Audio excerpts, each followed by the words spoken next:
everyone, this is Miss America and I watch ID Collector Series, so like, comment, and subscribe. Just say that.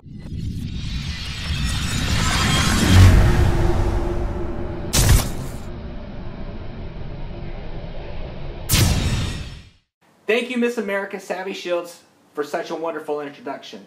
Now let's get to the review. I got two things to review today. The first one is Sideshow Collectables Premium Format Non-Exclusive Sandtrooper, and the next is Doug Cowan Outpost. While it's no secret that George borrowed heavily from Adolf Hitler, Nazi Germany, and the Third Reich for Star Wars, he also drew information from real-life stormtroopers. Now these were specialists in the German army in World War I that were in charge of storming the enemy's trenches. Now when you hear the word stormtrooper, you normally think of the regular white version stormtrooper that you see in Star Wars. But the Stormtrooper Corps consisted of several different divisions within the Corps that specialized in different environments. The Sandtrooper specialized in desert warfare. It is my belief that the Sandtrooper is the most badass Stormtrooper in all of the Star Wars universe, and here's why. There's a scene in A New Hope when Obi-Wan and Luke stumble across a bunch of slaughtered Jawas.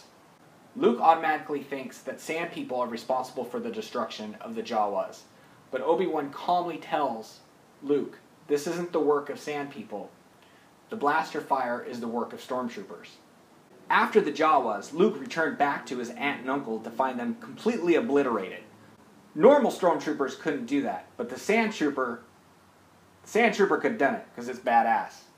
If it wasn't the Sandtrooper that killed Luke's aunt and uncle, it was definitely Boba Fett.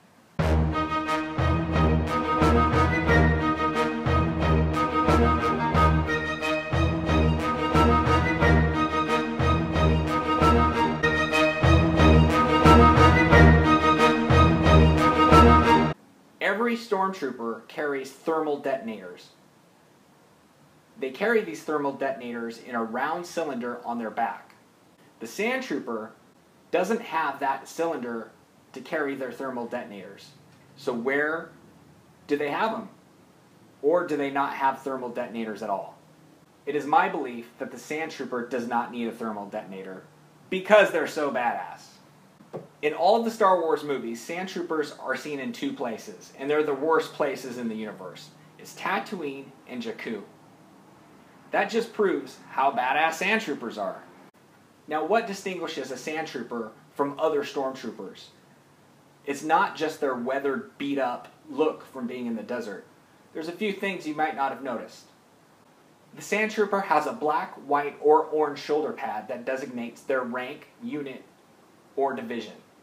Sandtroopers also have slightly different markings on the rear of their helmet, which is much different than normal Stormtroopers. The Sandtrooper has a diamond knee plate on their left knee, as well as different stomach armor that is completely different than any other Stormtrooper, Death Trooper, Forest Trooper, you name it, it's different. So now let's talk about Outpost by Doug Cowan. Doug Cowan is a graduate from Pratt Institute in Brooklyn. He is known for referencing landscapes in his artwork. Beautiful landscapes. This is a beautiful print. Love the color tones. Very good shadowing. If you see under the speeder, very good shadowing. Shadowing where the antenna is, shadowing where the Stormtrooper is. And if you notice, there's some shadowing right here. Hopefully you can see it in the video. And to me, this represents there's another Stormtrooper standing over here. So it gives you a feeling of you're actually being surrounded by Stormtroopers. There's more Stormtroopers than what you see in this picture here. As a viewer, it feels like there could be Stormtroopers around. Also, too, if you notice, the building is empty. So does that mean the Stormtroopers have cleared the building and now are waiting at their outpost? Doug Cowan is an official Lucasfilm artist. So he's top dog, big dude, if you know what I'm talking about. Doug's paintings have been featured in notable publications such as The Art of Film from Imagine FX magazine and Star Wars Galaxy from the Topps Company. He has notable collections that can be seen at the Coca-Cola Museum and Skywalker Properties. Doug has mastered artistry so well that he has notable clients in Topps Company, the New York Times, and Lucasfilm. So Doug has another piece of art that I would really like to have. It's called Night Watch, and it's very similar to Outpost. It's snow troopers on speeders, and they're actually pointing the opposite direction. So I would like to put it on the net wall next to Outpost. That would be really great. So Doug, if you're listening, make a print. Thanks, Doug. I want to give a special thanks to Miss America, Savvy Shields, for doing the intro to this video. I appreciate it very much. Thank you for taking time out of your day to do that. And also, I want to thank the viewers for watching. So please, continue to come back to the channel. I appreciate it very much. Please like, comment, and subscribe.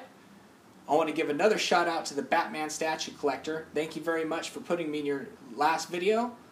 And Rick Shaw, make your videos because you're going to be good at it. I know it. I can tell by the personality that you have. So I'm really looking forward to you starting your channel. So go get them, man. Anyways, subscribe right here by pushing the button. And check out the other 2 videos. I'll see you guys next time on the ID Collector Series.